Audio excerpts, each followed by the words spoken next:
வணக்கம் நேர்களே, இது ஷர்மிளா டாக்கீஸ். நான் உங்கள் டாக்டர் ஷர்மிளா. இன்னைக்கு நம்மளோட சிறப்பு விருந்தினரா இணைஞ்சிருக்கிறாரு திராவிட சிந்தனையாளர், எழுத்தாளர் திரு டான் அசோக் அவர்கள். வணக்கம் தோழர்.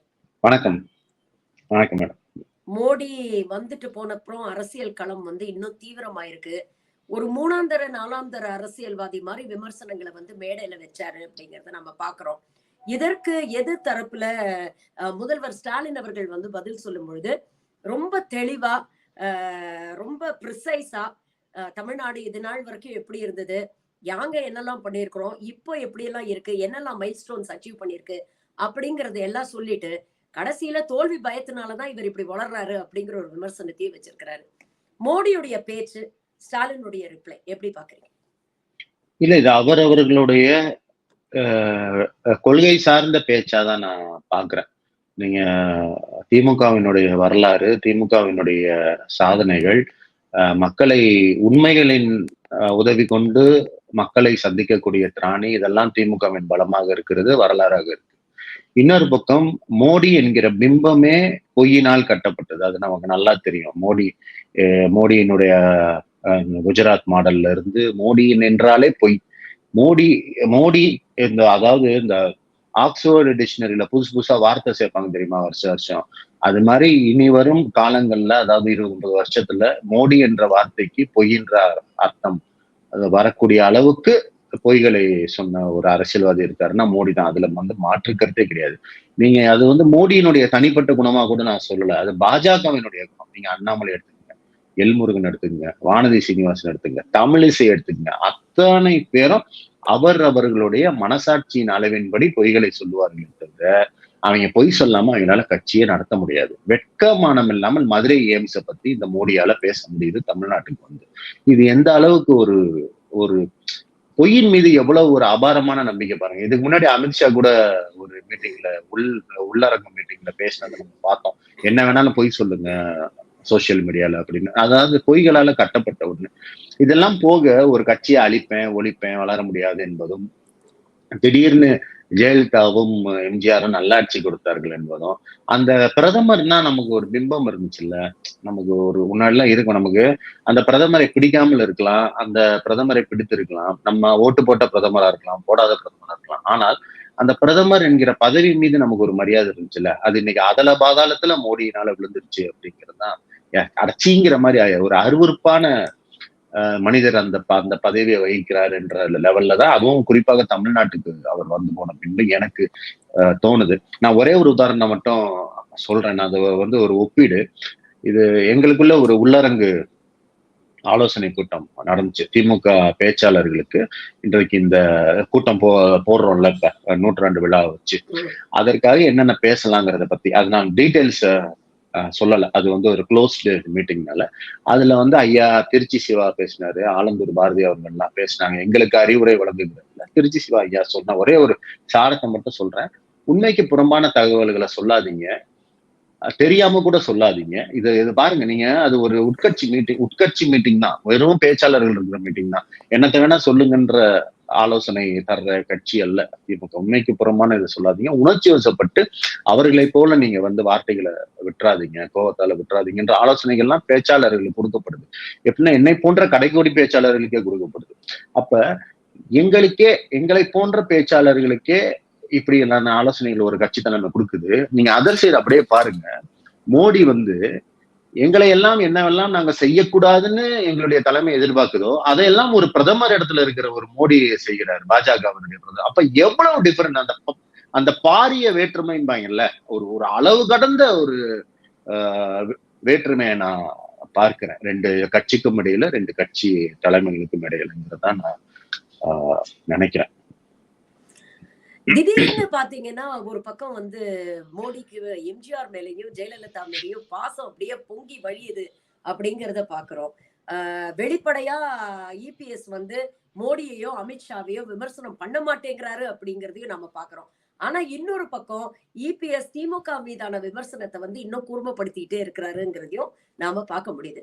நேத்து கூட பாத்தீங்கன்னா என்ன பேசிருக்கிறாரு, மாநில உரிமைகளை மீட்டெடுப்போம், தமிழ்நாட்டின் மாநில உரிமைகளை மீட்டெடுத்து தமிழ்நாடை காப்போம்னு பேசுறாரு.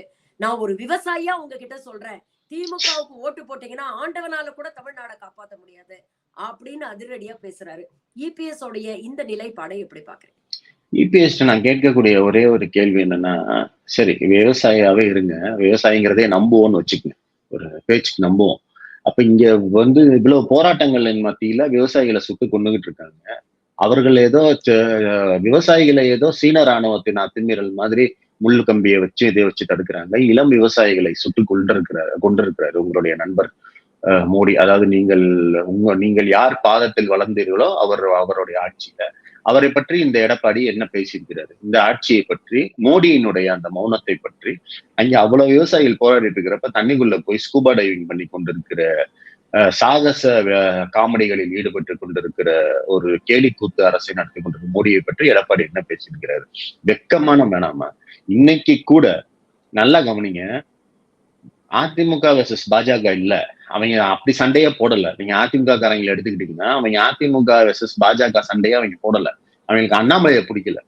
பர்சனலி அவங்களுக்கு அண்ணாமலையை பிடிக்கல. அண்ணாமலையை பிடிக்கலன்னா வேற எந்த கால்களில் வந்து விழுவதற்கு அவர்கள் தயார். தமிழ்நாட்டு பாஜகவோட அண்ணாமலையின் வாய்க்கொழுப்பு தான் அவர்களை தள்ளி விட்டுச்சே தவிர, அதாவது இந்த அடிமைகளையே கோபம் கொள்கிற அளவுக்கு அண்ணாமலையினுடைய வாய்க்கொழுப்பும் அகராதித்தனமோ முட்டாள்தனமோ இவங்களை விரட்டி விட்டுச்சே தவிர அதுதான் அவர்களுக்கு பிரச்சனை.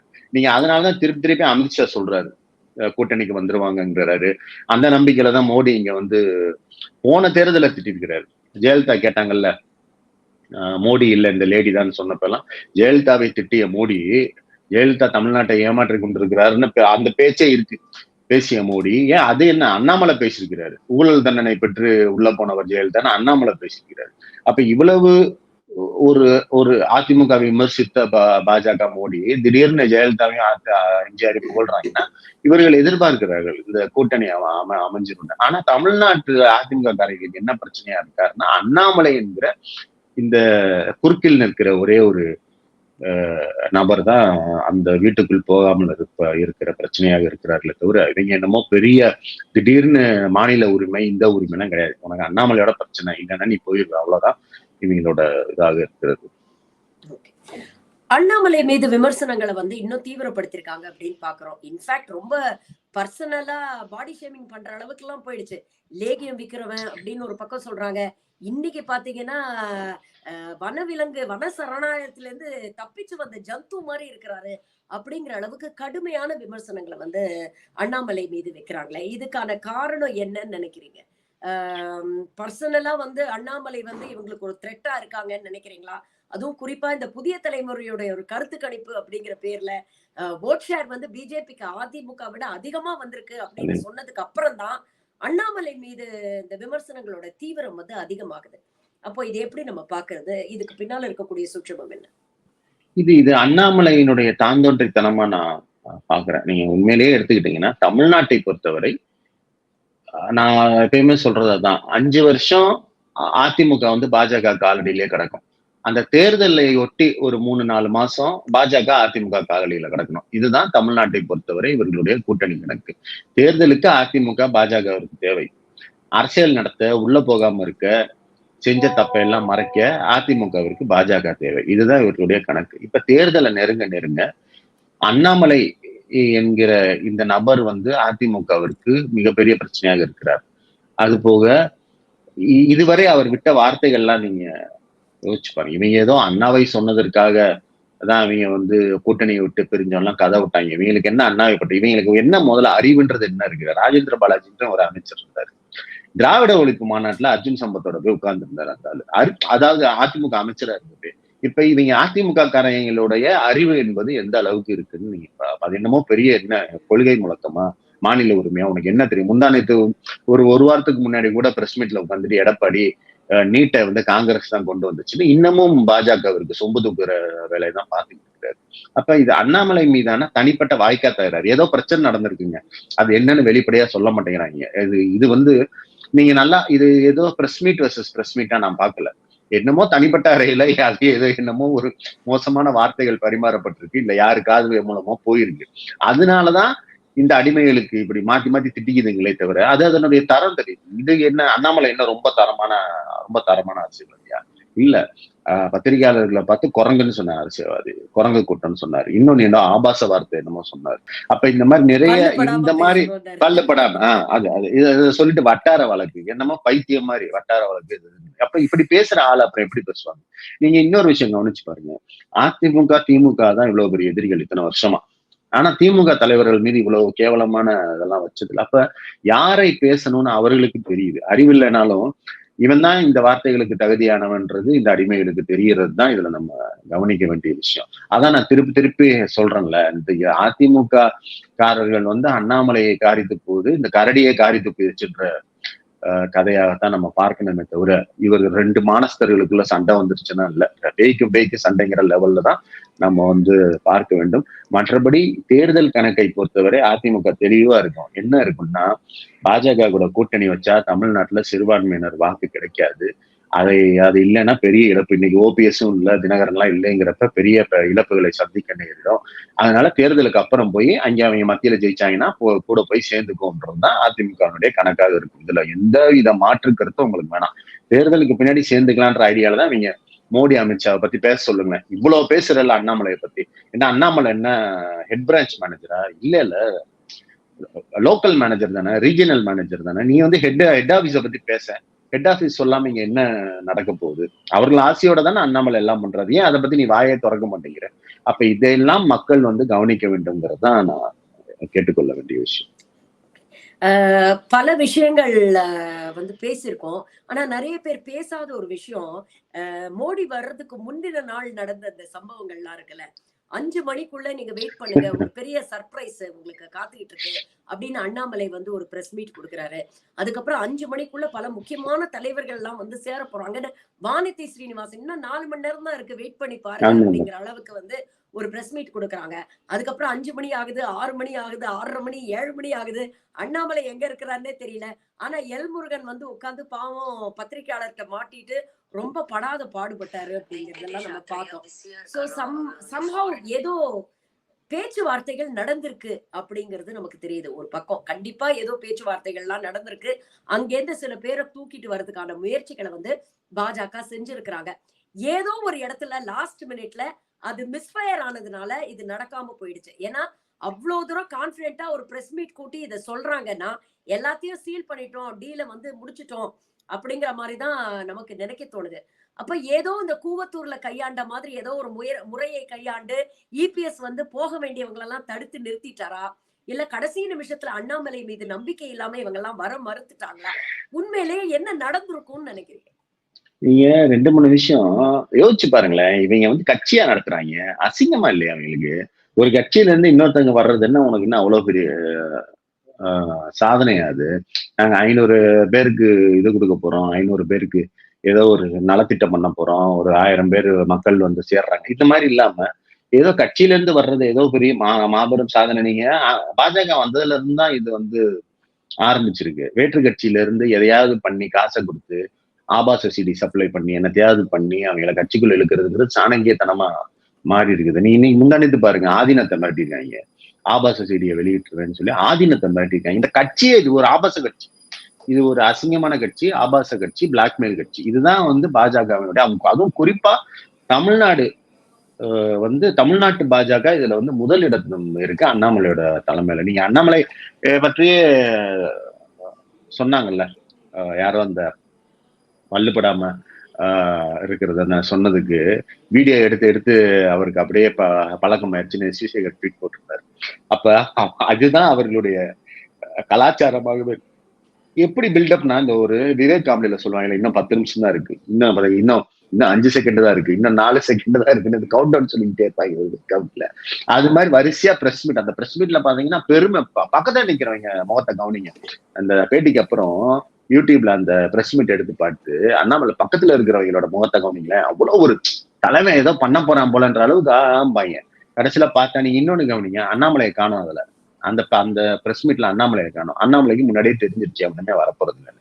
எல்முருகனையும் வானதி சீனிவாசனையும் வண்டுமுருகன் மாதிரியே மாட்டி விட்டு அப்படியே எஸ்கேப் ஆனதுதான் அண்ணாமலையினுடைய ஒரு சாதனை. இவ்வளவு அசிங்கங்க அது. சரி, நீ தான் நடத்துறல, கேன்சல் பண்ணிட்டு போக வேண்டியதானே, அப்புறம் எதுக்கு உட்கார்ந்துட்டு பத்திரிகைக்காரங்கிட்ட அசிங்கப்படணும்? இதெல்லாம் உலகத்துல எங்கேயாவது நடக்கிற விஷயம். அது இந்த மாதிரி கேவலங்கள் நிறைந்த கட்சின்றதுக்கு இது மற்றும் ஒரு உதாரணம். நீங்க இதனை அடிச்சும் பார்த்தாச்சு அவுத்தும் பார்த்தாச்சுன்னு சொல்லுவார்ல, அது மாதிரி இதற்கு மேலேயும் இந்த கட்சிக்கு ஏதாவது அசிங்கம் இருக்குமான்றதுதான் நம்ம கேட்க வேண்டியது. சோசியல் மீடியாவை பொறுத்த வரைக்கும் பாஜக வந்து ரொம்ப ஸ்ட்ராங்கா இருக்கு அப்படிங்கறத நம்ம பாக்குறோம். ஒண்ணுமில்லாத ஒரு அட்வர்டைஸ்மெண்ட், ஒரு போஸ்டரை வச்சு திமுக வந்து சைனாக்கு ஆதரவா இருக்கு, இவங்க எல்லாம் தேச துரோகிகள் அப்படிங்கிற அளவுக்கு மேடையில வந்து மோடி பேசுறாரு. இது நேஷனல் லெவல்ல தொடர்ந்து 2 நாட்களாக டிபேட்டா மாறிக்கிட்டு இருக்கு. ஆனா பாஜக சம்பந்தப்பட்ட இது போன்ற செய்திகள் ஏதாவது வந்தா திமுக ஐடியும் கொஞ்சம் சுணக்கம் காட்டுதோ, இதுல வந்து இன்னும் கொஞ்சம் தீவிரமா வந்து அதை வந்து எக்ஸ்போஸ் பண்ற முயற்சிகள்ல வந்து திமுக இறங்க மாட்டேங்குதோ அப்படிங்கிற ஒரு குற்றச்சாட்டு திமுக ஆதரவாளர்கள் மத்தியிலேயே இருக்கு. நிறைய சோசியல் மீடியால, எக்ஸ் வலைதளத்துல எல்லாம் பாத்தீங்கன்னா, பத்தாதுப்பா நீங்க பழைய திமுக மாதிரி இல்ல, இன்னும் கொஞ்சம் அதிரடியா இறங்கணும் அப்படிங்கிற விமர்சனங்களை வைக்கிறாங்களே. உண்மையிலேயே அது நியாயமான ஒரு விமர்சனம்னு நினைக்கிறீங்களா? இல்ல இது எப்படி கையாளணும், எங்கேயாவது ஒரு இடத்துல வந்து அது மிஸ் ஆகுதுன்னு ஃபீல் பண்றீங்களா? இது சமபலம் பொருந்திய 2 பேர் இருக்காங்க. அதுல ஒருத்தர் சுறுசுறுப்பாக வேலை செய்கிறாரு, இன்னொருத்தர் சோம்பேறித்தனமாக இருக்கிறாருன்னா தான் அவர் மீது நம்ம வந்து வைக்கக்கூடிய விமர்சனம் நியாயமானதாக இருக்கும். நீங்க திமுக ஐடி விங் அப்படிங்கிறது ஒரு ஐடி விங்னு ஒண்ணு செயல்படுகிறதே தவிர, அது பாஜகவை போல ஒரு பேடு ஆன்லைன் அடியாட்களை வைத்து இயங்குவதல்ல. அது ஒரு சிஸ்டமேட்டிக், ஒரு ஆர்கனைஸ்டு மாஃபியா. நீங்க பாஜகவை பற்றி நிறைய புத்தகங்கள் வந்திருக்கு.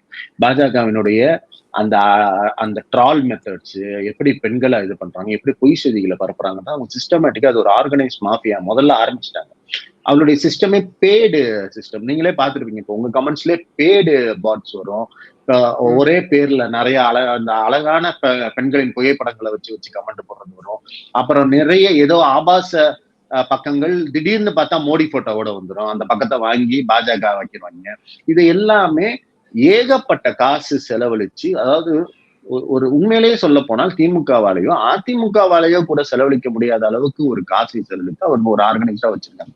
இதை பற்றி பெரிய ஒரு ஆராய்ச்சி கட்டுரை கூட வந்திருக்கு. எப்படி அவங்க வந்து டிஸ்ட்ரிக்ட் லெவல்ல ஒவ்வொரு ஊரு கிராமத்துக்கு வரைக்கும் வாட்ஸ்அப் குரூப்பை வச்சு இதை வந்து பரப்புறாங்கன்னு. ஆனா அந்த அதர் சைடு நம்ம இந்த அளவு பண்ண முடியலனாலும் இன்னமும் என்னை போன்றவர்கள், நீங்க தம்பி வந்து ஒரு கைப்பிடிப்பான்னா ஒரு 4 பேர் உதவி பண்றதுக்கும் சம்பளம் வாங்கி கொண்டு வேலை செய்யறதுக்கு வித்தியாசம் இருக்கு. ஒரு வீட்டை நீங்க வந்து உதவியால கட்டிட முடியாது, சம்பளம் வாங்குற பணியாளர்களை வச்சுதான் கட்ட முடியும். அப்படி இருக்கும்போது அந்த விஷயத்துல இன்னமும் திமுகவும் சரி காங்கிரஸும் சரி அந்த இதுக்குள்ள வரல, அது மாதிரியான ஒரு இதுக்குள்ள வரல. ஆனால் அது தேவையா அப்படிங்கிறது எனக்கு தெரியல. பட் இதை வந்து நம்மளும் செய்யணுங்கிறது ஏதோ ஒரு விதத்துல நம்மளுடைய அந்த ஃபவுண்டேஷனே குலைச்சிருமோங்கிற பயமும் என்னை போன்றவனுக்கு இருக்கிறது. ஆனா எனக்கு ஒரே ஒரு விமர்சனம் என்னன்னா, அது ஒரு ஆர்ட் இருக்கு. அந்த பையன் எவனோ ஒருத்தன் பண்ணியிருக்கான், எவனோ ஒரு டிசைனர் பண்ணியிருக்கான். அது யாராவது செக் பண்ணிருக்கணும். இதெல்லாம் வந்து இப்போ இன்னொரு காமெடி கேளுங்க. 2 நாள் கழிச்சு பாஜகவினுடைய ஆதரவு வெப்சைட், பெரிய வெப்சைட்ல மோடி வந்து விண்வெளிக்கு போற மாதிரி ஒரு படம் வருது. அதுல அமெரிக்கா கொடி இருக்கு. அவர் சட்டையிலேயே போட்டு விட்டுருக்காங்க.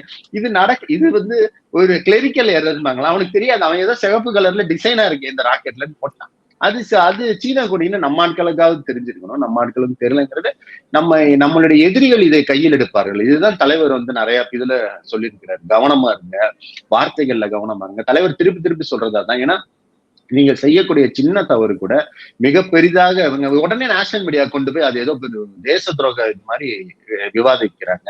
நம்ம மக்களுக்கு தெரியும் தமிழ்நாட்டில் இதனால எந்த இதுவுமே நடக்காது. சிங்பிங்கோட நம்ம வந்து சிங்பிங் வந்து திமுகவுக்கு ஓட்டு கேட்கிற மாதிரி நம்ம போஸ்டர் ஓட்டுனா கூட தமிழ்நாட்டுக்காரன் கோச்சிக்க போறது இல்லை. தமிழ்நாட்டுக்காரனுக்கு எல்லாரையும் பிடிக்கும், ஜாக்கி சானியும் பிடிக்கும், ப்ரூஸ்லியும் பிடிக்கும், எல்லாருக்குமே பிடிக்கும். இவங்க ஆனா இந்த வடக்கர்களுக்கு இது வந்து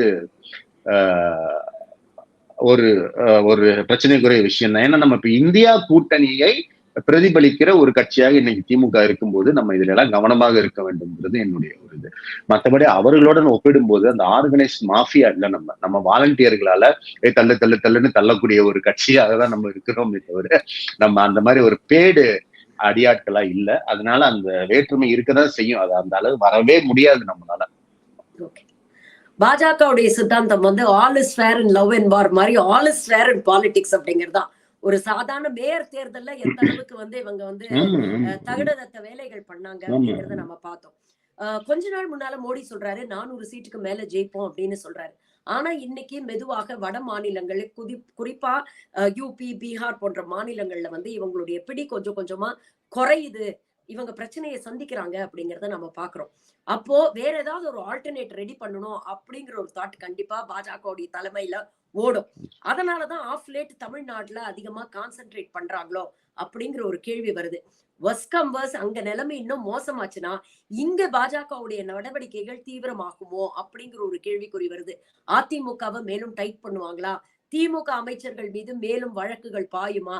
அப்படிங்கிற ஒரு அதிரடியான திருப்பங்களை வந்து எதிர்பார்க்கலாம். அதை பொறுத்துதான் பாஜகவுடைய நார்த்ல எந்த அளவுக்கு அவங்க கன்சாலிடேட் பண்றாங்களோங்கிறத பொறுத்துதான் சவுத்தை எந்த அளவுக்கு அவங்க ஃப்ரீயா விடுறாங்க அப்படிங்கிறது தெரியும் அப்படின்னு நிறைய பேர் சொல்றாங்க. உங்களுடைய கருத்து என்ன? இல்ல, நான் அப்படி நம்பல. ஏன்னா அவர்களுடைய பேஸ் கிரவுண்ட் வீக் ஆகும்போது, அவர்களுடைய அவர்களுடைய மண், அவர்கள் வளர்ந்த மண் வீக் ஆகும்போது, நம்ம வந்து கிட்டத்தட்ட வேற்றுக்கிறோங்க அவங்களுக்கு. நம்ம வந்து மார்ஸ். அங்க புரிந்த நிலத்திலேயே விவசாயம் பண்ண முடியாதவங்க இங்க வந்து என்ன விதைக்கிறதுன்னு அவங்களுக்கு தெரியல. காலங்காலமா ஒருத்தரா அனுப்பி பார்த்தாலும் அசிங்கம் தானே பட்டுட்டு இருக்காங்க. இன்னைக்கு வரைக்கும் மோடியை உட்கார வச்சுக்கிட்டு எல்முருகன் கத்துறாரு. ஜெய் ஸ்ரீராம் பாத்தீங்களா அது வீடியோ? ஜெய் ஸ்ரீராம் கத்துறாரு. கூட்டம் அமைதியா இருக்கு. அப்ப இங்க வந்து நீ என்ன செய்வ? ஒண்ணுமே செய்ய முடியாது. ஆனா எனக்கு ஒரு நம்பிக்கை இருக்கு. இது கூட ஒரு ப்ரெடிக்ஷன் தான் லாஜிக்கலா. ஏன்னா மோடி எதுக்கு? ராமர் கோயில் கட்டுறதுக்கு. வேலை முடிஞ்சிருச்சு. இன்னுமே மோடி எதுக்கு அப்படிங்கிற கேள்வி வடநாட்டில் இருக்கிற ஆட்களுக்கிட்ட இருக்கலாம். இது ஏன்னா அதுக்கப்புறம் வேலை இல்லை. இப்போ காங்கிரஸ்க்காவது இந்தியாவை வந்து சுதந்திரம் வாங்கினதுக்கு அப்புறம் வளர்ச்சி பணி, 5 ஆண்டு திட்டம், அது இதுன்னு போட்டு ஐஐடி வேலைகள் நடந்துகிட்டே இருந்துச்சு. அந்த இந்தியாவை வந்து ஒரு நிலையான நாடாக்குறது. இவங்களுக்கு வேலையே இல்லை. இதை தவிர இதுதான் அவங்க அல்டிமேட் கோல் அடைஞ்சிட்டாங்க. இப்போ திமுகனா சமூக நீதினு ஒண்ணு இருக்கு. அது வந்து ஒரு மிகப்பெரிய இலக்கு. அதனுடைய டெஸ்டினேஷன் பல வருஷம், அதனுடைய டிராவல் பல வருஷம் இருக்கு. இவங்க வச்சிருந்தது ஒரு சின்னத்தனமான பொறுக்கித்தனமான ஒரு இலக்கு. அதை அடைஞ்சிட்டாங்க. அதை அடைஞ்சதுக்கு அப்புறம் அவர்களுடைய தேவை என்ன இருக்கு இந்த நாட்டுல? மோடி இனிமே என்ன பண்ண போறாரு? யோகி என்ன பண்ண போறாரு? அப்ப இந்த கேள்விதான் இருக்கு. எப்படி வந்து சர்ச்சில் 2ஆம் உலக போரை வென்றதுக்கு பிறகு அந்த மக்கள் வந்து அவரை தோக்கடிச்சாங்களோ, அது யாருமே எதிர்பார்க்காத ஒரு விஷயம். உன்னோட வேலை அதான் முடிஞ்சிருச்சுன்னா அட்லியை கொண்டு வந்தாங்களோ, இல்ல அதற்கு பிறகு வேறு பிரதமர் அட்லி தான் நினைக்கிறேன் கொண்டு வந்தாங்களோ, அது போல மோடி மேலான பாஜக மீதான அந்த பிம்பம் வந்து உடனே சரிந்திருக்கவும், என்னுடைய அனாலிசிஸா தான் நான் சொல்றேன், சரிந்திருக்கவும் வாய்ப்பு இருக்கிறதுன்றதான் நான் நம்புறேன். சோ அதுதான் நான் பெரிதாக நம்பக்கூடிய ஒரு விஷயமாக இருக்கிறது. மற்றபடி அவர்கள் தமிழ்நாட்டுல எல்லாம் அதுவும் வீக்கா அங்க ஸ்ட்ராங்கா இருக்க வரைக்கும் தான் இங்க கொண்டாந்து அவங்க செலவழிச்சிட்டு இருப்பாங்க. இன்னைக்கு அண்ணாமலை எல்லாம் தொடர்ந்து வந்துகிட்டே இருக்காருன்னா அவர் அவ்வளவு காசு செலவழிக்கிறாரு. நான் தான் சொன்னேனே, இன்னோவா ஒருத்தன் கட்சியில சேர்ந்தா உடனே இன்னோவா கொடுக்குறாங்க. அது அதிமுக திமுகலயே இத்தனை வருஷம் ஆட்சியில இருக்கிற அதிமுக திமுகனால தர முடியாது. அப்ப அந்த இன்னோவாவை போட்டோ எடுத்து இன்னோவா வழங்கிய தலைவருக்கு நன்றின்னு பிளெக்ஸே வைக்கிறாங்க. அப்ப இந்த அளவு அங்க பொறுக்கி கொண்டு வந்து இங்க இருக்கிற வரி பணத்தை கொள்ளடிச்சு பாஜக செலவழித்து கொண்டு இருக்கிற தமிழ்நாட்டுல, அப்ப அங்க வீக்கானா இங்க செலவழிப்பதற்கும் அவர்களுக்கு பணம் இருக்காது. அப்ப இங்க அவங்க பெருசா வேலை பார்க்க மாட்டாங்கன்றதுதான் என்னுடைய ஒரு கருத்தாக இருக்கிறது. இன்னும் எப்படியும் ஒரு வாரம் 10 நாள்ல வந்து தேர்தல் தேதிகள் எல்லாம் வந்து அறிவிச்சிருவாங்க. களம் இன்னும் சூடு பிடிக்கிறது. மீண்டும் ஒரு முறை சந்திப்போம். பல விஷயங்களை எங்களோட இன்னைக்கு பகிர்ந்துட்டீங்க. உங்க நேரத்துக்கும் கருத்துக்களுக்கும் நன்றி. நன்றி மேடம்.